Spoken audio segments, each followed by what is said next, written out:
My name is Elaine Murray. I'm 36, a single mom doing my best to raise my 9-year-old boy, Finn. Nothing in my life could have warned me about the betrayal that would unfold during my niece's 8th birthday celebration at my parents' suburban Minnesota home. The memory still plays in my mind. Finn's muffled sobs, his bruised little face, food stains on his shirt, and his treasured baseball cards ripped apart and thrown across the floor. My sister and her friend laughed it off, calling it a harmless prank. "You're overreacting," they mocked.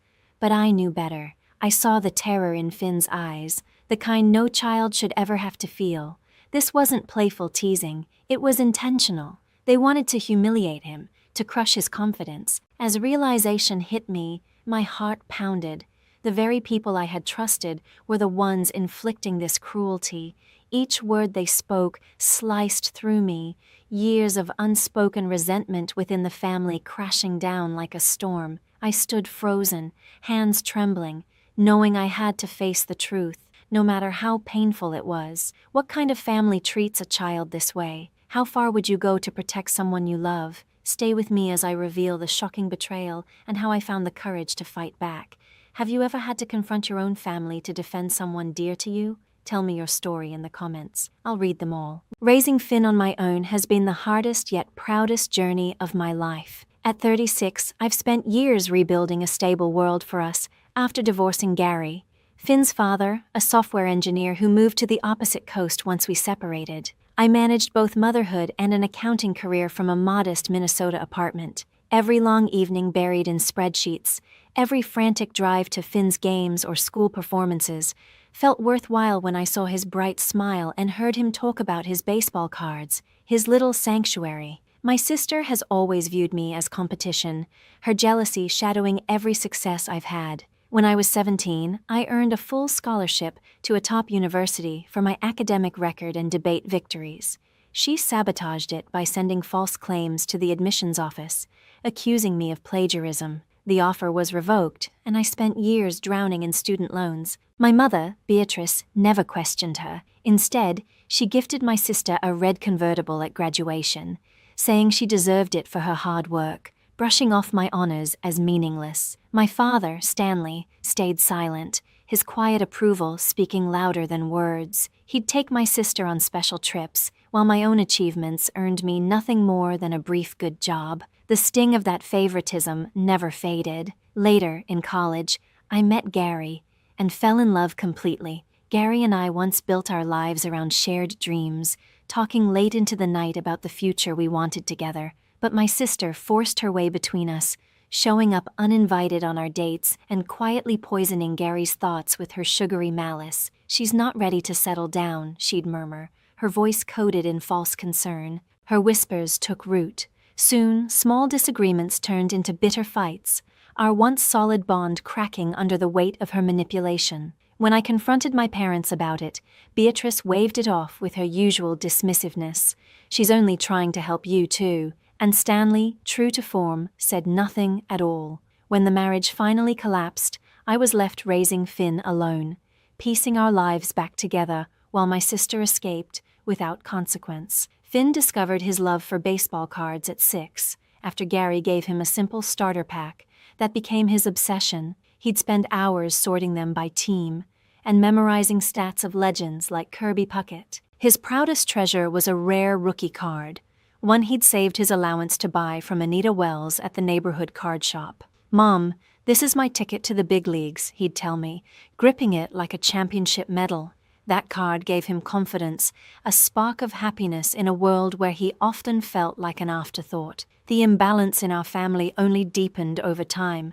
Beatrice spoiled my sister's kids with expensive toys, drones, gaming consoles, the latest gadgets, while Finn got used books, if he received anything at all. When I finally earned a promotion I'd worked toward for years, my mother barely reacted, instead gushing over my sister's short-lived real estate job. Stanley added, "She's got real business instincts," without so much as acknowledging my accomplishment. It wasn't ignorance, it was intentional, a clear effort to lift my sister up while pushing me down. I buried my resentment for Finn's sake, convincing myself that some family, even a broken one, was better than none. I kept bringing him to visit his grandparents and cousins, though each trip felt like walking into a battlefield. My sister's smug smiles, Beatrice's constant comparisons, Stanley's cold detachment. Still, Finn's joy at playing with his cousins kept me trying. I told myself I could absorb their cruelty and protect him from it. I was wrong. Before Hazel's birthday, Finn and I picked out a present together. In our small living room, he concentrated on wrapping a baseball playset for his cousin, his little fingers clumsy with the tape, but his face glowing with pride. "She's going to love it, Mom," he said, his voice full of hope. I smiled, though unease twisted in my chest.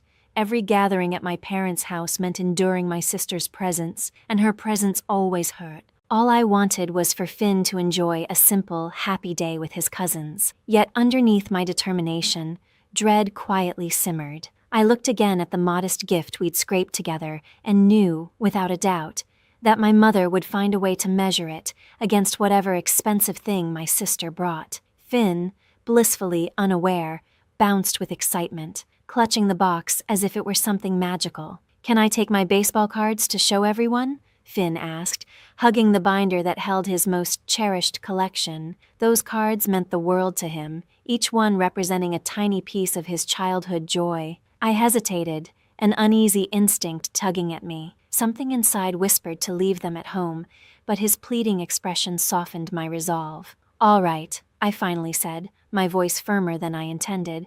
"Just make sure you keep them with you." Finn nodded, eyes bright with excitement, swearing he'd be careful. A few days before, my sister had sent a message that still echoed in my mind. "There's something special planned for the party. Don't miss it." The words carried a sharp edge, deliberate and unsettling. I'd even overheard her whispering with Constance, her closest friend, earlier that week, their voices low and conspiratorial. "It'll be unforgettable," my sister had said, followed by laughter so chilling it lingered in my thoughts. I convinced myself I was imagining things, that she was simply being dramatic, as usual. Yet the unease clung to me like static in the air. That morning, as Finn and I prepared to leave for my parents' suburban Minnesota home, I kept a close eye on him. He carefully slid his binder of cards into his backpack, his little hands gentle with each motion. "Are you sure you want to bring them?" I asked again, hoping he'd change his mind. "Of course, Mom. My cousins will think they're awesome," he said with an infectious grin. I forced a smile, swallowing the knot of worry building in my chest. During the drive, Finn chattered endlessly about his favorite players, his voice light and happy, while my mind replayed my sister's text, the tone too smug, too calculated. What was she really planning? Why did I feel, deep down, that Finn was the one she meant to hurt? When we arrived, my mother's backyard was buzzing with laughter and the sounds of children on the swings, yet an uneasiness tugged at me with every passing minute. My sister arrived with Constance, both wearing those self-satisfied smirks that made my stomach twist. They floated through the guests like they owned the place, exchanging knowing glances that made my pulse quicken. My sister tossed her hair in that careless, superior way, while Constance trailed behind her, amusement flickering across her face. I held Finn's hand tightly, his backpack, with the binder inside, slung securely over his small shoulders. Soon he broke free to play with his cousins, eager and smiling. But the warmth of the moment shattered quickly. A boy his age snatched the baseball bat from him, shoving him aside with a sneer. "You don't need this anyway," the boy taunted. Then a younger girl giggled cruelly, pointing at him. "Look at his silly backpack," she shouted loud enough for nearby adults to glance over. Finn's shoulders drooped, but he forced a shaky smile, trying to laugh it off, pretending everything was fine. A heavy dread settled in my chest. My hands tightened into fists as I scanned the yard, hoping someone, anyone, would step in. My mother was across the lawn, laughing too loudly with guests to notice. My father hovered over the grill, eyes fixed on the sizzling meat, detached as ever. I kept my gaze on Finn, but my sister's voice drew my attention. She leaned close to Constance, her tone quiet but unmistakably deliberate, her eyes darting toward my son. "Just wait," she murmured, a cruel smile forming at the corner of her lips. Constance nodded, her phone already raised slightly, thumb hovering over the record button. My pulse spiked.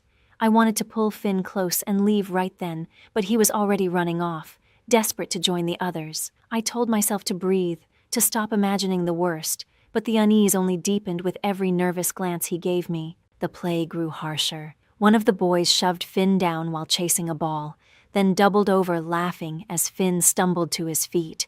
"You're so slow," he jeered, tossing the ball to a girl who joined in his mockery. Finn clutched his backpack protectively, searching for me with wide eyes.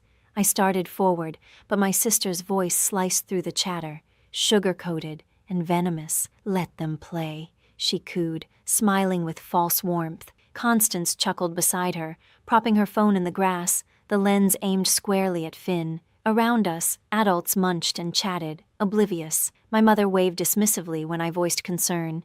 "Kids will be kids," she said lightly. My father didn't even glance up. I hovered closer, every muscle tight with dread. Finn tried again to join the game, but the same boy blocked his path, shoving him hard.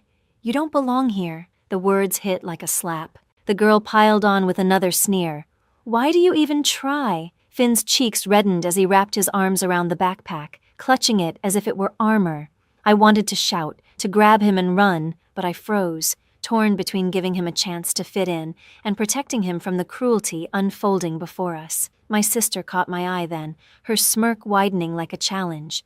Constance remained motionless, her phone still trained on Finn, her expression hungry for whatever scene was about to unfold. Each giggle, each whispered word, twisted my stomach tighter. Finn tried to keep up his brave smile, though his eyes betrayed him. I edged closer, voice low and trembling. "Finn, stay near me." He nodded, but his cousins yanked him back into their circle, laughter sharp as glass. My sister leaned toward Constance again, whispering something I couldn't hear, both of them staring straight at my son. The dread that had been gnawing at me hardened into absolute certainty. Something terrible was unfolding, and I wasn't sure I could stop it. Then came a strangled cry from the small tent in the yard, so raw and frightened that it froze me in place. The noise of laughter and conversation faded into a distant hum as I tore across the lawn, my heart thundering in my ears. The tent flap hung open, and inside, under the muted glow, I found Finn crumpled on the ground,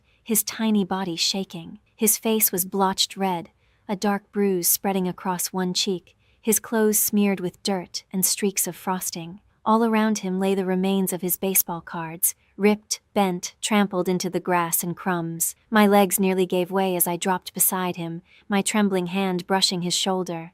"Finn, honey, what happened?" I whispered, my voice splintering.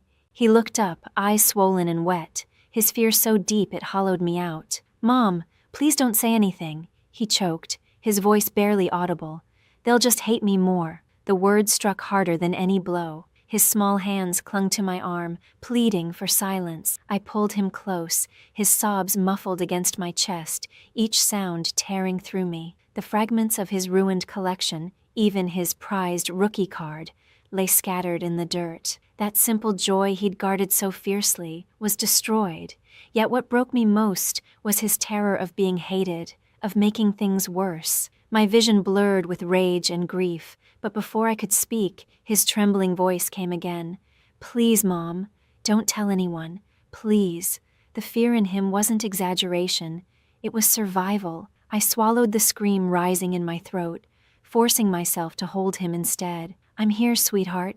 You're safe," I murmured, stroking his hair. Then came the sound that made my blood run cold, a cruel, mocking laugh just beyond the tent. I turned, and there she was. My sister stood with her arms folded, a satisfied smirk curling her lips. Beside her, Constance held up her phone, the red recording light blinking like an accusation.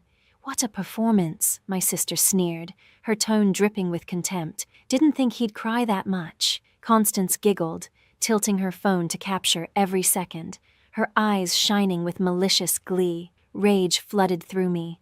I rose to my feet, shielding Finn with my body, my hands clenched so tightly they hurt. "What did you do?" I demanded, my voice low and shaking with fury. My sister only rolled her eyes, her smirk deepening. "Relax, Elaine. It was just a game. Kids get carried away." Her words landed like a slap. Constance laughed again, still filming, her mockery blending with my sister's. Every instinct in me screamed to protect my son, to end their cruelty right there, whatever it took. "This isn't a game," I snapped, my voice cutting through the noise.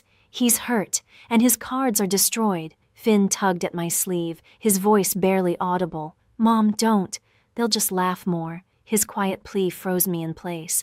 The fear in his tone, that awful fear of being humiliated again, hit harder than any insult could. I turned toward him, sinking to my knees, my heart breaking at the sight of his bruised face. "We're going home," I whispered, steadying my voice as I helped him scoop up the shredded remains of his beloved cards. Behind us came my sister's mocking laughter, light and sing-song. "Such drama," she chimed, her tone soaked in cruelty. Constance's phone stayed trained on us, its red light blinking, capturing every moment of our humiliation. I took Finn's trembling hand in mine and led him out of the tent, his backpack now heartbreakingly empty. The party went on as if nothing had happened, my mother still laughing with her friends, my father flipping burgers at the grill, oblivious. I held Finn close, my thoughts spinning, fury and disbelief tangling into something dark. This wasn't childish teasing. It was targeted, vicious, and I knew deep down it wouldn't stop here. Anger surged through me. With Finn's hands still in mine, I strode across the yard toward my sister. The laughter still echoed behind us, her smirk still fixed in place as she stood near Constance by the picnic tables, basking in her own cruelty. Around us, guests continued to chat and eat, unaware of the storm about to break. I stopped inches away, trembling with fury. "How could you let this happen?" I demanded, my fist tight at my side. She tilted her head, her expression dripping with contempt. "You're just like Mom. A failure," she spat, each word slicing through me like a knife. I saw Finn shrink beside me, his small shoulders curling inward. Something inside me snapped. Before I could think, my hand struck her across the face. The sound sharp, final. Gasps rippled through the party. Heads turned, but I didn't care. My sister's head jerked sideways, her hand flying to her cheek, the arrogance wiped from her expression, replaced by shock. Constance stumbled back, phone still raised, its red recording light blinking steadily. "You've gone too far," I said, my voice quieter now but solid as stone. Finn clung to me, trembling, but I stood my ground, meeting my sister's gaze. Her composure returned quickly, a sneer twisting her lips. "Always the drama queen," she hissed, brushing her cheek as if the slap meant nothing, though I saw it, the brief flicker of fear behind her eyes. Then came my mother's shrill voice cutting through the murmurs. Beatrice stormed forward, fury etched into her features. "Elaine, what on earth is wrong with you?" she barked, pulling every eye in the yard toward us. Beatrice's gaze flicked to Finn, her expression hardening into something cold. "So this is about that unwanted child again, isn't it? Always stirring up drama, each word landed like a blade, precise and cruel." Finn let out a small gasp, his fingers digging into my hand until it hurt. I drew him close, wrapping my arms protectively around him as my heart broke at the sight of his terrified face. "Don't you dare call him that!" I snapped, my voice trembling but fierce. "He's my son, and he deserves far better than your cruelty." For a moment, my mother's eyes widened, but she quickly masked it, folding her arms tightly across her chest. My father, still by the grill, didn't move or speak. His silence stung as deeply as her words. Whispers rippled through the guests, but I barely heard them. All that mattered was the trembling child beside me and the fury building inside. Constance still stood nearby, her smile fixed and predatory, her phone aimed at us as if it were a show. "Give me that video," I said sharply, stepping toward her, "or you'll regret it." Her grin faltered, but she held on to the phone with white-knuckled defiance. My hands shook as I pulled out my own phone, snapping photos of Finn's bruised cheek, his filthy shirt, the dirt on his knees, every visible mark of what they had done. "This will be proof," I warned, locking eyes with Constance. My sister laughed bitterly behind her. "You're humiliating yourself again," she taunted, waving a dismissive hand. But I was finished playing the victim in their twisted games. I crouched beside Finn, softening my tone. "We're going home, sweetheart," I whispered. He gave a small nod, pale but trusting, his little hand gripping mine tightly. We walked through the crowd, ignoring the stares and murmurs. My sister's voice followed us, cutting and mocking. "Run away, just like always." I didn't look back. In the car, I buckled Finn in. He held his empty backpack close to his chest, the silence between us heavy. My heart clenched as I took more photos, each bruise, each smudge, committing them to record and to memory. Then, with shaking hands, I called Deborah, my lawyer. She answered almost immediately, her tone calm but alert. "Elaine, what happened?" I met Finn's reflection in the rearview mirror, his head bowed low. "They hurt him," I said, my voice breaking. "My sister and Constance, they let it happen, maybe even planned it. I've got photos, and Constance filmed everything. I want to press charges," I continued, the steel returning to my voice. "Assault, emotional trauma, everything we can." Deborah's tone shifted into sharp professionalism. "Send me the evidence," she said. "If that video exists, it could make the case. I'll start the filings immediately." I nodded to myself, determination settling deep in my chest. For the first time that day, the fear began to give way, replaced by resolve. "I'm taking him to the doctor right now. They won't get away with this." I ended the call and turned all my attention to Finn. "Mom, are we going to be okay?" he asked quietly, his voice barely a whisper. I reached back, squeezing his small hand. "We'll be better than okay, sweetheart," I told him, steady and certain. "They're going to pay for what they did." As I drove, the glow of the party lights disappeared in the mirror, but my determination only burned brighter. Between the photos and that video, there would be justice.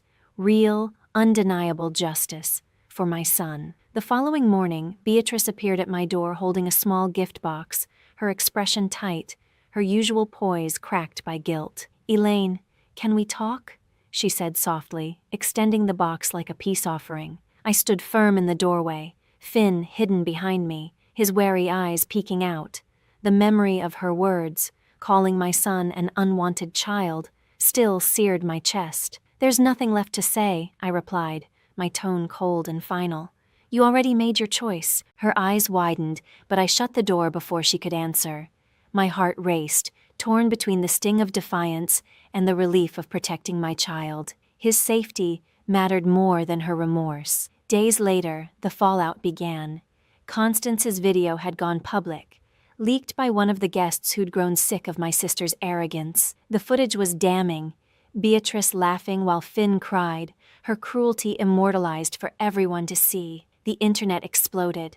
The polished image she'd carefully built as a gracious real estate agent crumbled overnight. Clients canceled listings, her colleagues distanced themselves, and the same community that once praised her now condemned her ruthlessly. Deborah moved fast, filing the lawsuit for assault and emotional distress. The evidence, Finn's injuries, the recordings, the photos, was irrefutable. Beatrice's frantic voicemails flooded my inbox, full of tears and excuses, but I deleted each one without listening. Justice was already closing in. From then on, I focused only on helping Finn heal. The bruises faded, but his silence lingered, heavy and unsettling. I took him to Dr. Larson, a gentle child psychologist who helped him find his voice again. "I think if I stay quiet, people will like me more," he whispered during one session. The words broke me, but I squeezed his hand, promising he would never face cruelty like that again. At home, we began to rebuild. Gary, my ex-husband, started calling every evening, teaching Finn baseball tips over the phone. Each call brought back a spark of joy to my son's eyes. Our friends Theo and Evelyn wrapped us in kindness. Theo took Finn to the batting cages, cheering every hit, while Evelyn invited us for dinner, filling our little apartment with laughter and warmth. One night, as we all sat together, Finn told Theo about a new pitcher he admired, his voice bright and full of excitement, the sound of a child rediscovering his joy, piece by piece. Watching Finn that day, my heart swelled with cautious hope. Each small victory, each smile, felt like a thread mending what had once been torn inside him. On a cool, sunny afternoon, I took him to our neighborhood baseball card shop, the same one where his love for the game had begun. His eyes sparkled as he scanned the glossy rows of cards until he spotted one that made him gasp, a rookie card. "Mom, can we get this one?" he asked, his voice bubbling with excitement. I smiled and placed the money on the counter. "You've earned it, sweetheart," I said, gently ruffling his hair. Outside, Finn hugged the pack against his chest, his steps lighter than I'd seen in months. It was as though he had finally set down the weight he'd been carrying. Therapy with Dr. Larson continued, each session helping him peel back another layer of fear. "He's remarkably resilient," Dr. Larson told me once, "but your love, that's what keeps him grounded." I poured every bit of myself into him, reading bedtime stories, cheering from the sidelines, listening when he whispered his worries late at night. Gary even joined one of the sessions. His steady presence helped rebuild the fragile bridge between father and son. Theo and Evelyn invited us to a picnic, where Finn chased a ball across the grass with other kids, laughter spilling out of him, bright, unguarded, and real. With every day, his confidence returned, and his joy felt less like recovery and more like rebirth. Meanwhile, my sister's world unraveled completely. Deborah pressed forward with the lawsuit, demanding full accountability. The viral video had destroyed Beatrice's reputation, her name now synonymous with cruelty. When she called me, her voice shaky and desperate, I ended the call without hesitation. Pity had no place left in my heart. All that mattered was Finn, and the quiet, steady life we were building with the help of those who truly cared. Weeks later, his smile came easily again, his chatter about baseball filling our small apartment with warmth. He taped a new card to his bedroom wall, calling it his fresh start. One night, I stood by his bed, watching him sleep, the peaceful rhythm of his breathing soft against the quiet. Strength welled up inside me, calm, certain. We were healing together, leaving behind the darkness of that day for good. Months later, Finn stepped onto the baseball field, confident and radiant. His glove fit perfectly, his stance sure, his gaze focused on the game ahead. From the bleachers, I watched as the crowd's cheers rose around him, my heart swelling with pride. He had come so far, no longer the trembling boy from that tent, but a young athlete burning with determination. When the case finally concluded, Deborah presented the photos and the video in court, irrefutable proof of my sister's cruelty. The judge granted a restraining order, forbidding her from contacting either of us. Her reputation, already shattered by the viral exposure, disintegrated completely. Her once glittering career reduced to nothing but silence and isolation. I didn't feel victorious, only relieved. Finn was safe, and the truth had prevailed. Justice, I realized, wasn't revenge. It was freedom. I blocked Beatrice's number, and eventually the calls stopped. Her voice, and the chaos she brought, faded out of our lives for good. The voicemails she left, full of excuses and shallow remorse, went unheard. I owed her nothing, not after what she'd done to my son. Blood no longer defined what family meant to me. Family was built by the ones who stayed, who showed up when everything fell apart. Gary, Evelyn, and Theo had become our foundation, the steady anchors that kept us grounded. With their support, Finn began to flourish again. At school, he joined the baseball team, earning his place through hard work and quiet determination. His coach praised his quick reflexes, and his teammates began to chant his name with pride. One sunny afternoon, Gary took Finn to practice, tossing pitch after pitch while Finn swung with growing confidence. "You've got real talent, kid," Gary said, smiling wide. Finn's laughter carried across the field, pure and light. Moments like that, filled with belief and encouragement, helped him bloom into himself again. Evelyn and Theo never wavered. Evelyn baked the cookies Finn adored, filling our apartment with their warm, sweet scent, while Theo shared stories about his own childhood games, inspiring new dreams in Finn's young heart. At the team's cookout, Finn ran freely with his friends, laughter bubbling out of him, joy unrestrained. I watched from the sidelines, my chest glowing with gratitude. These were the people who had chosen to love us. They were the family we were meant to have. One evening, Finn sat at the kitchen table, arranging his baseball cards with careful precision. "Mom, I'm glad we have each other," he said quietly, but with conviction. I knelt beside him, resting my hand on his shoulder. "Me too, sweetheart," I whispered. "Family is the people who protect you, the ones who lift you up." Finn nodded, understanding more than any child should have to. That night, when I tucked him into bed, he wrapped his arms tightly around my neck. a hug filled with trust and peace. I held him close, knowing that we had finally stepped out of the darkness. The court's decision had sealed our protection. The video that once symbolized his pain had become the very proof that set us free. The weight of my mother's judgment and my sister's cruelty was gone. Beatrice's betrayal had revealed something I would never forget. Family isn't defined by shared blood, but by shared love. It's made of those who stay when it would be easier to walk away. As Finn's baseball season rolled on, I cheered at every game, my voice echoing alongside Gary's and Theo's. Evelyn's laughter filled the stands as she passed out cookies to the kids. And when Finn hit a double, his teammates swarmed him, their cheers rising into the bright afternoon air. I clapped until my palms burned, smiling so hard it hurt. He wasn't the frightened boy I'd found crying in that tent anymore.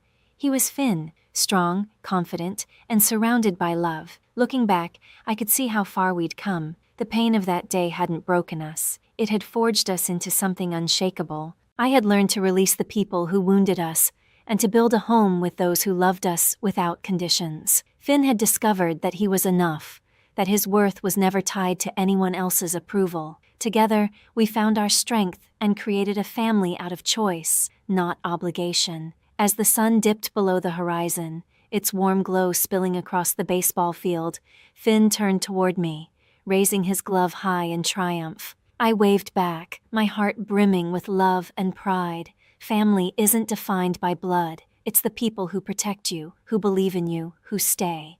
And finally, we had found ours.